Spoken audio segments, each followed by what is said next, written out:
শ্যামনগর বিগত দিনে যেমন একটি আসন ছিল, যদি আপনাদের পক্ষে সম্ভব হয় সাতক্ষীরায় 5টি আসন পুনর্বিন্যাস করে 5টি আসন ফিরিয়ে দেওয়ার সুযোগ যদি থাকে, আপনারা শ্যামনগরকে পূর্ণাঙ্গ আসন হিসেবে ঘোষণা করুন।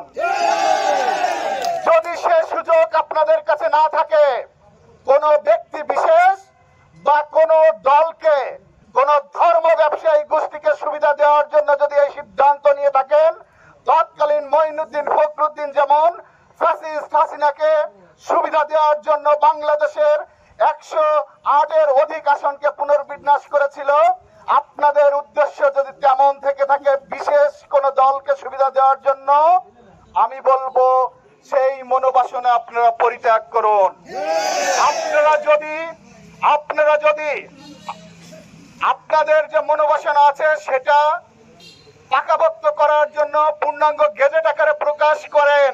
আমি শ্যামনগরের মানুষের পক্ষ থেকে বলতে চাই, ইলেকট্রনিক মিডিয়া, প্রিন্ট মিডিয়া ভাইরা আপনারা যারা আছেন, আপনাদের মাধ্যমে সরকারের কুলাকুশলী যারা আছে তাদের কানে এই আওয়াজটি আপনারা পৌঁছে দিবেন। শ্যামনগরের মানুষ, শ্যামনগরের সর্বসাধারণ জনগণ যদি প্রয়োজন হয়, যত আন্দোলন সংগ্রাম আছে, আমরা আমাদের আসন পুনর্বিন্যাস চাই না, যেভাবে ছিল সেভাবে আমরা ফেরত চাই। যদি সেটি না দেয় এবং তারা যে খসড়া গেজেট দিয়েছে যদি এটাকেই বাস্তবায়ন করে, শ্যামনগরের সর্বসাধারণের জনগণকে নিয়ে যদি প্রয়োজন হয়, আমরা Shyamnagar to Dhaka long march করব। আসন পুনর্বিন্যাস সংক্রান্ত সর্বশেষ যে গেজেট প্রকাশ করেছে সেখানে আমাদের শ্যামনগরকে আশাশুনির সাথে যুক্ত করেছে, যেটা আমরা দারুণভাবে এটা তীব্র প্রতিবাদ। আগে থেকেই আমাদের শ্যামনগর এই বাংলাদেশের আয়তনে সবচেয়ে বড় উপজেলা। আমাদের শ্যামনগরের অনেক দুর্গম একটা এলাকা, এর সাথে আপনারা জানেন আশাশুনিও অনেক বড় একটা এলাকা এবং দুর্গম প্রবণ এলাকা, দুর্যোগ প্রবণ এলাকা।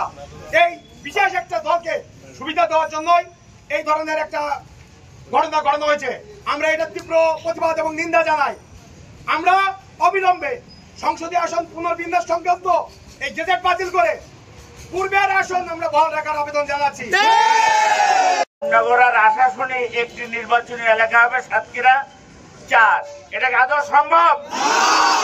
আমরা তীব্র প্রতিবাদ করছি। যারা এই কাজটি করছেন, প্রশাসনে যারা আছেন, নির্বাচন কমিশনে যারা আছেন, আজকে শ্যামনগরের মাটির থেকেই সাউন্ডটা যাতে আপনাদের কানে পৌঁছে যায়, সাংবাদিক ভাইরা আপনারা পৌঁছে দেবেন। কোনোভাবেই শ্যামনগরের মানুষ এটা মেনে নেবে না। আগামী দিনে শ্যামনগর এবং আশাশুনি যদি আমাদের নির্বাচন এলাকা হয়, এটা খুব খারাপ হবে। আমরা দৃঢ়পন্থা বলতে চাই, আগের পূর্বের যেভাবে ছিল সেভাবে আমরা চাই। শ্যামনগর কালীগঞ্জ আমরা কঠোরভাবে প্রতিবাদ করি যে আশাশুনি এবং শ্যামনগর কোন অবস্থাতে আমরা মেনে নেব না।